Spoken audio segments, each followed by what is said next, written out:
Hello everyone and welcome to Wednesday's Talking Reds. My name is Mo Stewart. I'm here with Lizzi Doyle. Neither of us are over Glastonbury, to be brutally honest with you. You can tell it in our voices, but we know you're probably sick of hearing about it, so we're not going to go about that. Why not? Because, Let's just talk about it. It's not fair to the people who weren't there, Lizzi. Yes, it is. We have our memories to kind of cuddle us up at night. They don't. They just watch it on telly. Well, I just want to make one quick point about Glastonbury. Okay. There was loads of Scousers everywhere, and all I saw was Champions of Europe tops everywhere. Yeah, I heard my first LA chant on Wednesday night. Nice. Well in Reds. I saw Craig Charles on Friday and he come out with a Champions of Europe flag, and to the whole crowd he was going, six. Okay, so we can sneak some in with some Liverpool-centric Glastonbury, that's fair enough. Okay, back to more Liverpool-centric news. In the last 24 hours, the biggest thing that's happened is Brazil, powered by Bobby Firmino and Alisson, have reached the Copa America final, defeating their arch rivals Argentina 2-0 in the semi last night. Bobby got a goal and an assist. Alisson managed to get his 9th clean sheet in a row.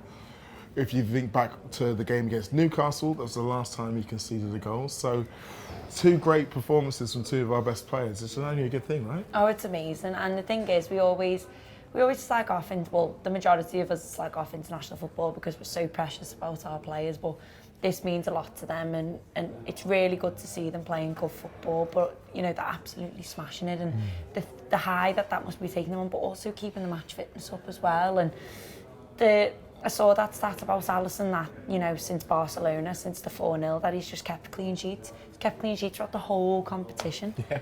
Unreal. And I think, I know we talk about Alisson being one of the best, but I don't think he gets enough credit from everybody else in in the world, really, in Europe. I think you've got to look at him as potentially one of the best, the best keeper. I don't know, I just think he's great. If he manages to stay the best goalkeeper in the tournament in terms of clean sheets, that means he'll hold the record for clean sheets for the Premier League, the Champions League and the Copa America, which is basically all 3 competitions he's entered since he joined Liverpool, really.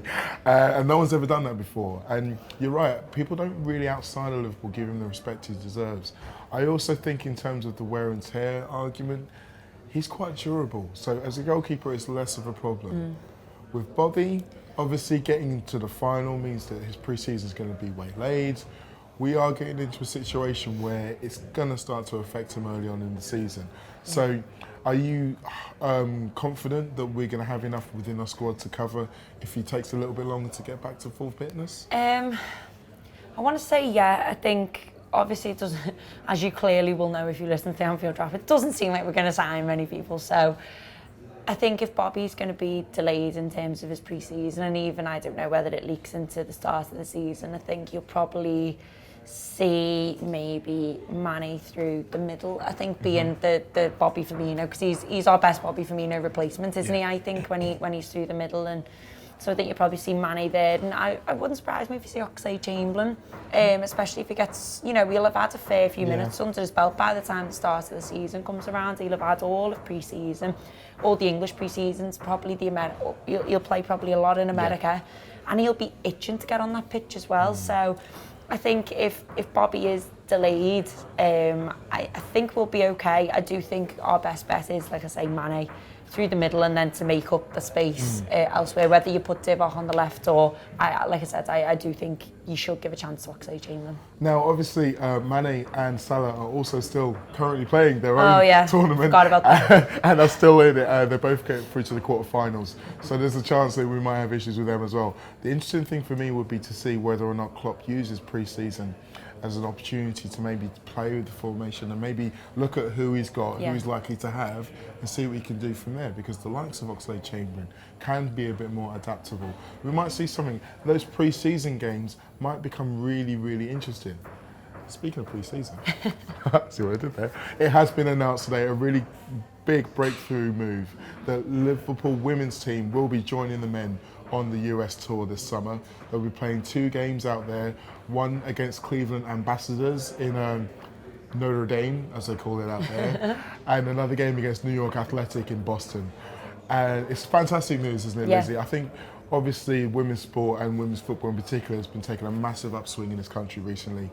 But the LFC women's team has been a little bit in the doldrums in recent years, so hopefully this is going to be the start of their resurgence. Yeah, I hope so, and I think like Peter Moore actually has done a really good job since he's come in with the women's team. He's really, they've pumped money in it, and they've tried to take it up another level, and we've seen over the years that Liverpool women haven't been the best, and we've seen that Everton women have been brilliant, whereas then the money and the investment come in, and all of a sudden you see that the women's team get better. And I've said it all along, and I'll say it again, in terms of the Women's World Cup, to people's reactions of going, God, this is actually really good.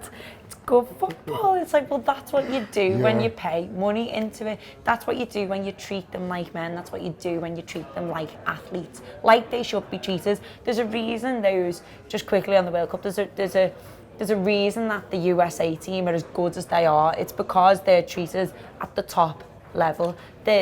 Honestly, women's football is bigger than men's over there, in terms of soccer anyway, because the men are they have you'll know more than me, they have baseball, basketball, all that sort of stuff take precedence over there for men, don't they? Well, I think in schools, it's kind of taught more for girls in soccer, and men will focus on those ones, partly because of the whole college system. But it makes it even more of a joke that the women haven't been getting paid as much as the men for the USA team. And the fact that they've been able to make their stand while being the best team in the tournament and probably going on to get the trophy shows the power that they have. And I think Liverpool going over there at this point is really good, because talking of the World Cup, we only really had Christy Murray as our sole representative from the LFC women's team at the World Cup playing for Scotland. So if it puts it in the minds of US football fans, so hey, Liverpool is still a thing, then this is hopefully going to be able to be a boost for us in the future. Yeah, I was just going to say that as well, and it's a good move with it being America. We've just talked about how big it is over there in America. So not only do they get to see, the shiny men's team, but the women's team, which, they do place a lot of importance on over there, and it could be really good. And even for you can imagine they'll probably go out and mingle and get to know people a bit, and it's good for them to be alongside the men's team in terms of just being treated the same. And you're playing games, you're going to be training, you're doing just as much your thing as they're doing theirs, and we don't want you to copy the men, we don't want you to emulate the men, we want you to be alongside them, is what it seems to me, which is a really good thing, because I read a couple of quotes from Vicky Jepson, the Liverpool women manager, and said that she's been out on pre-season tours and she's loved it, but this is the first time they've gone and played. So it'd be great, and I think it does. I think it's perfect timing with the World Cup that this is happening. It's a really good move by Liverpool, and I thoroughly enjoyed that game last night. It was a good game. It was harsh. It was. Good God. I mean, that penalty miss. And it looked like the way that she opened her body, I thought she was just going to smash it. And she scuffed it. It's weird, because when you look at the tournament, you think, surely Ellen White's the one who should be taking penalties. But having seen Nikita Paris miss a couple, my mind, when they got the penalty, my mind was first to Stewart, because she's got the mentality to be able to do it in that moment. And when she did it, I absolutely felt for her so much. But there was so much that team could be proud of. I think more than the penalty, to be honest, the teeny tiny offside goal. God, I know. Because that was basically Kira Walsh to Jill Scott to Ellen White. It's a great White. move, wasn't it? I think England's three best players for the tournament in that one crystallised moment would have been perfect. But unfortunately, as great as they've been, they can't shake off this England semi-final disease. I feel sorry for them. It's semi-final again. It's just so sad. What I will say is that I think Jill Scott is unreal. She's the most capped England player ever now. I think she overtook. I think that's right, or at least I've seen a thing that she'd overtaken. No, that's right. She's overtaken Peter Shilton. And what I will say about Jill Scott is, if you've not seen her play over the years, she doesn't stop for nothing to win a ball back. She doesn't care. She walks on the pitch, she's got a black eye, and she's flying in on tackles. And you know what, you don't hear any moaning from the women. No. You don't see any of the diving and the jumping down until America are 2-1 up and England are down to 10 I keep going to say 10 men, 10 women, down to 10 women, and then America are biding the time. But you don't see a lot of theatricals like you do in the men's game. And if you want a perfect example of it, just watch the way Jill Scott plays, because she's unbelievable. Yeah, she doesn't take any mess, and she kind of embodies all those things that you like about football. Someone who's fearless, someone who kind of knows what it means, is willing to put the passion into it, but also has a bit of an intelligence. And she plays with a bit of fun as well. Like, Yes, there have been plenty of times when I see her laughing off a bad tackle or something like that. So yeah, she's the embodiment of that team. And speaking of embodiment, here at the Anfield Wrap, we've got a brand new award that we are sponsoring, and it's basically the embodiment of LFC. So it's about players who obviously show a little bit of quality, but also it goes beyond that. Just like I was talking about with Jill Scott, the elements of passion, intelligence, humility, and all of those things that we as Liverpool fans consider really important outside just the kicking of the ball. Now, obviously you can vote for anyone within the squad. It's the inaugural awards. There are going to be some who instantly spring to mind, Lizzie. I'm going to ask you who you think should get the award.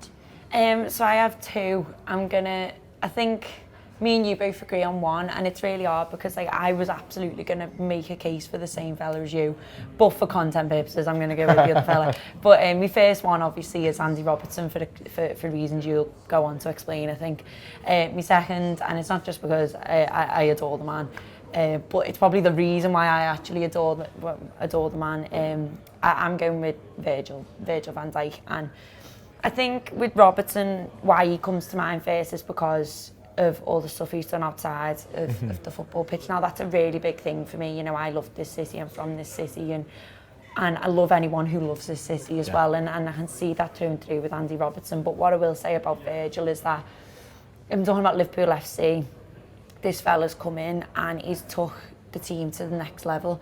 And I'm not just talking about class, I think like mentality as well. Like his calmness, I think, just radiates throughout the side, and I think he has an effect on people. Like I think he's really trying to become a captain. I don't even think he's trying to become one. I think he is a captain, and I think he's just waiting for the armband. And I think that Jordan Henderson is a brilliant Liverpool captain, by the way. It's just a shame that they're both in the same side. And I think that's what other thing, because when I was thinking about this award, instantly my mind went to Robbo. But then I stopped and thinking about it. There are lots of people within that squad who take all of these qualities on. I'm thinking James Milner, I'm thinking Alex Oxlade-Chamberlain, I'm thinking obviously the dearly departed Daniel Sturridge, but all of them had, beyond just the kind of dressing room camaraderie, they had an idea and an understanding of what it meant to be a Liverpool player. And I think that's kind of why we wanted to have this award, to celebrate the fact that we've got a fantastic squad of really good human beings right now. Yeah, and I think like you just named some there, and I think you really have to shout for Mo Salah. And I said it in a video. I said it in a video last week. I just want to correct. Someone corrected me on the comments, so I do apologise. It was basically I said about the fight he's putting up for women of his faith. I said culture, I meant his faith, and how men are treating women in his faith. And you know, for a young man, you know, to come out and make a stand like that, of someone of his stature, to use his name, to do something like that is unbelievable. I think he's a fabulous role model. And then, you know, Sadio Mane, picture cleaning his local mosque toilets, and we've just got a gang of really good lads, and it's really quite hard to pick. But I think you're going to see as it goes on with this award that we're all going to be picking our own. I'm campaigning for Virgil, as Slippy's a favourite if you vote for him. And I do think you'll see Virgil to go on to do a bit more off the pitch stuff. I think day by day he is becoming the next Liverpool captain, because I think you will see the armband on that man, and it will be for very good reason. That won't just be for how good of a footballer he is. Very true. By the way, didn't even mention Trent. Can't believe that. If you want to go and vote, because there's literally hundreds of applicants for this, it's theanfieldwrap.com/award, and all of the options are there. Take your time. It probably will take quite a bit of time, but vote for who you think embodies LFC the most from our current squad. Something else you'll find over our website is information about our live shows. We were going to have all of the details here, but let's face it, we've already had to remember quite a lot, and we're on kind of... We're post-glass though. Leave us alone. So yes, we have some fantastic live shows in conjunction with all the games that are going to be going out on the US tour. So if you go to the Anfieldwrap.com/tour live, but not tour as in like going on tour, tour as in TAW live. That's the one. That's why we're a good team, ready to pick up the slack whenever I drop it, which is quite often on the day like today. Thank you very much, Lizzie. We've got a little surprise at the end of the show, a little reminder of exactly what it is to go to an Anfield Wrap live show. But in the meantime, the two of us are going to go and find some hot lemon and a warm, cold corner, I believe is the word.